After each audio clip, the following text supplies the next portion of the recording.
Do you know how to read the credits on a record?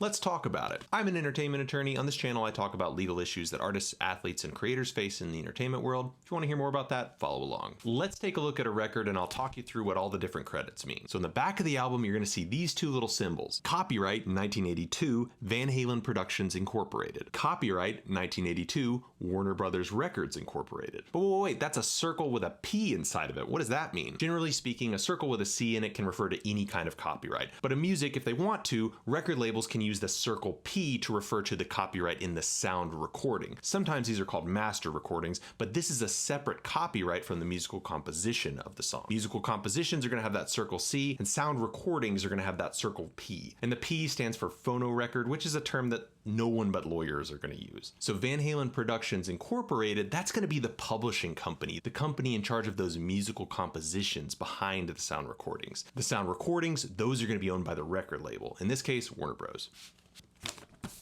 Jan Van Halen on the clarinet. So a lot of times records are going to credit the musicians that recorded with them. Most of the time, recording musicians are not going to get paid a royalty on the back end. They're going to be paid for their work on the album, but they're not going to be entitled to a copyright in the work unless certain situations apply. The same goes for engineers, producers. Producers in today's industry are usually going to be asking for points on that master. They may not be getting songwriter credits unless they're specifically negotiated for, but if you hire a good producer today, they're probably going to be wanting some money on the back end. Photographers.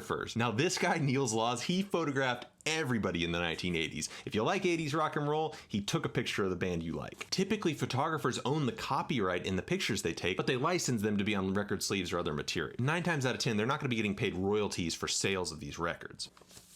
Looking at the A side, you can see this song that you may be familiar with, Oh Pretty Woman. In parentheses, you can see who it's written by, Roy Orbison and Bill Dees. The company after that, Acuff Rose Publications, that's going to be the publishing company of that specific musical composition. Remember, this is a sound recording of that musical composition. It also says BMI. What does that mean? BMI is just one of many different performance rights organizations. BMI doesn't own the musical composition of that song. BMI is in charge of collecting performance royalties from that musical composition. Then they distribute them to the publishing company and the songwriters. And of course, down at the bottom, all songs written by Edward Van Halen, Alex Van Halen, Michael Anthony, and David Lee Roth. ASCAP, unless otherwise indicated. ASCAP is a different performance rights organization. So even though all the writers in Van Halen are all ASCAP, they recorded a cover of a BMI song. So every time Van Halen's version of Pretty Woman comes on, it's BMI that's going to collect those royalties and distribute royalties to the songwriters. So the record really gives you a lot of information about who owns what and where royalties are going. Did I forget anything? Let me know in the comments. And if you're interested to hear more about this kind of law,